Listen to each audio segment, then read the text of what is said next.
Welcome to Special Assignments at News on News. I'm Ted Wansley.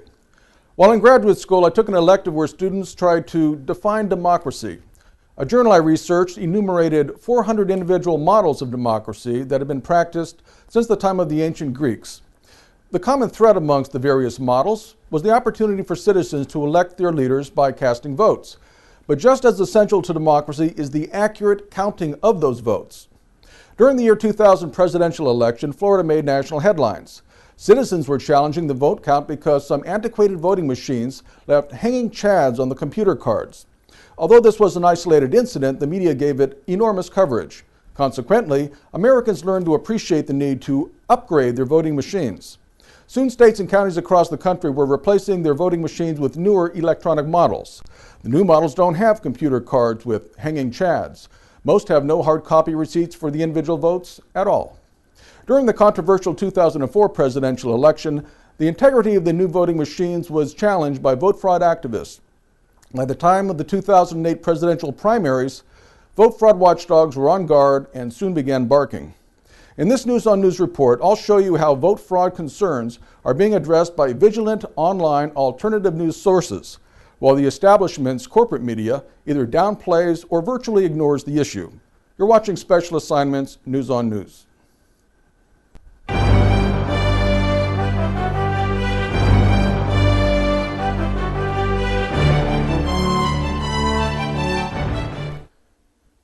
During the 2008 New Hampshire primary, evidence of vote fraud struck a nerve amongst both Democrats and Republicans. Clear evidence suggests both Ron Paul and Barack Obama were defrauded. In the election, 19% of the ballots were hand counted, while 81% of the ballots were counted by electronic voting machines. Like Ron Paul, Barack Obama received significantly more votes from hand counts than from machine counts. Furthermore, pre-election polls had Obama well ahead of Clinton, so her surprising victory set off red flags. While the online bloggers howled accusations of vote fraud, the corporate media either ignored or tried to downplay the suspicions. In an early morning broadcast, CNN's Bill Schneider addressed Hillary Clinton's unexpected victory. Observe how he enumerates vote fraud as a less likely possibility in Hillary's victory by mentioning at last of three possibilities. But over the weekend, polls showed that Hillary Clinton was way behind Barack Obama. So how was she able to pull it off? What put her over the top? Bill Schneider is CNN senior political analyst. First question, Bill, why were the polls so far off? I mean, some polls had him 11 points out in front of her. That's right. The average was about 7 points, and 8 polls were taken just before the primary, and they all showed Obama in the lead. Now, all the pollsters are unlikely to make the same mistake. So it must have been something that happened. What could have happened? There are three theories. One, that there was a late surge, perhaps associated with her show of emotion, with voters moving to her at the last second. A second is race. Many voters might have said to the pollsters they were going to vote for Barack Obama, but in the end, they couldn't do it or they wouldn't do it. A third... Well, this is what some African-American columnists have referred to as the voting booth conversion. That's right. Right. People tell pollsters they're going to vote for a black man, but in the end, they won't do it. The third, which you're hearing about all over the blogs, is there was some corruption of the voting machines, so therefore somebody interfered with the results. Right. I haven't tested them, but those are the... According to that clip's YouTube contributor, Research Chris 2, it played about 5 a.m. Eastern Time and did not air for the rest of the morning. This technique is like hiding a story on the back pages of a newspaper where few will find it. The publisher can claim he covered the story while knowingly censoring it for most. One notable exception to the corporate media's denial of vote fraud coverage is CNN's Lou Dobbs. As with issues like illegal immigration, outsourcing, and the destruction of America's middle class, Lou Dobbs passionately addresses the dangers of vote fraud. He's even had Beverly Harris of Black Box Voting as a guest on his show. Here's one of many packages he's presented with his colleague Kitty Pilgrim on the vulnerabilities of electronic voting machines. What is this issue of security? I mean, we move into the technology and it gets even more frightening. Yes, that's true. And these machines are very hackable. So if a machine is unsupervised for more than a minute, someone could get to it and put in a virus or a hack. This is crazy. Exactly. In fact, I learned firsthand from Princeton Professor Edward Felton just how easy it is. This is a Diebold TS machine that is used pretty widely around the country.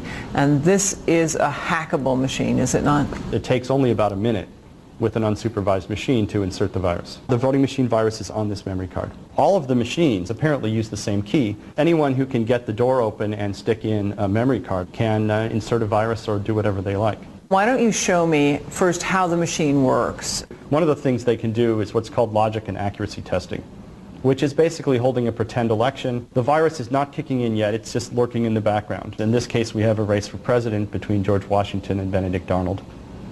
And so I'll cast a test vote for George Washington. I'm going to be just renegade and vote for Benedict Arnold just for the fun of it. Okay. Now, if you look here in the middle, it has the count, the vote count for our testing. George Washington, 1 vote. Benedict Arnold, 1 vote. Now we're hackers. We just did the test checked out. Now we're hackers. Yes. So this is the screen that a voter sees on election day when they show up to vote. You've checked in at the front desk. Here's your voter card. Okay, so for real, I have to vote for George Washington. Of course. Of course. We can cast a few more votes in our election if you like. I'm going to vote for George Washington.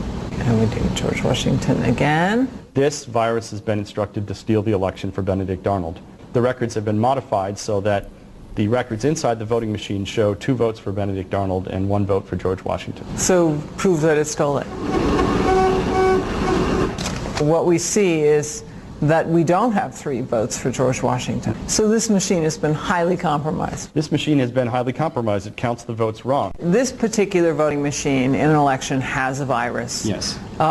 That's only one machine. How does that, if someone really has malicious intent, how does that go from machine to machine? The way it spreads is on the removable memory cards. At the end of election day, if this card is taken back to headquarters and it's put into a machine back there, the central election headquarters can be a sort of vector for the virus to spread.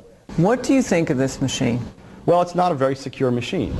The Diebold machines we tested do not have a paper trail. The record tape on the inside of the machine can be altered by the virus, and there is no other record of how someone voted. Once they walk away, that vote can be lost or stolen, Lou. How long did it take the folks at Princeton to figure out how to do this? Well, they got the machine, but it took them about a month to do it, and they did it with 1 professor and 2 graduate students. It didn't take them very long. This is enough, I would think, to worry just about anyone responsible for an election. Thanks very much. Incidentally, a resourceful web surfer has demonstrated how easily the Diebold voting machine key can be accessed. Here's another interesting article. Diebold voting machine key copied from a pic on Diebold's site. They left the picture of the key. Someone was able to make a copy just from the visual, and the working keys were confirmed by Princeton scientists, the same people who discovered that a simple virus hack on the Diebold machines could steal an election. Lou Dobbs presented evidence that electronic voting machines can easily be hacked, but even he didn't provide evidence that anyone had ever attempted to hack an election. That's where Alternative News takes the ball and scores the touchdown. This YouTube video uploaded by member Moose of Reason documents the confession of a computer programmer testifying in court under oath. I was in October of 2000. I wrote a prototype for President Congressman Tom Feeney at the company I worked for in Oviedo, Florida, that did just that. And when you say did just that, it would rig an election? It would flip the vote 51-49 to whoever you wanted it to go to and whichever race you wanted to win. And would that program that you designed be something that elections officials that might be on county boards of elections could detect? They'd never see it. Mr. Would you answer that question once again? They would never see it. So how would such a program, a secret program that fixes the election, how could it be detected? You would have to view it either in the source code, or you'd have to have a receipt and then count the hard paper against the actual vote total.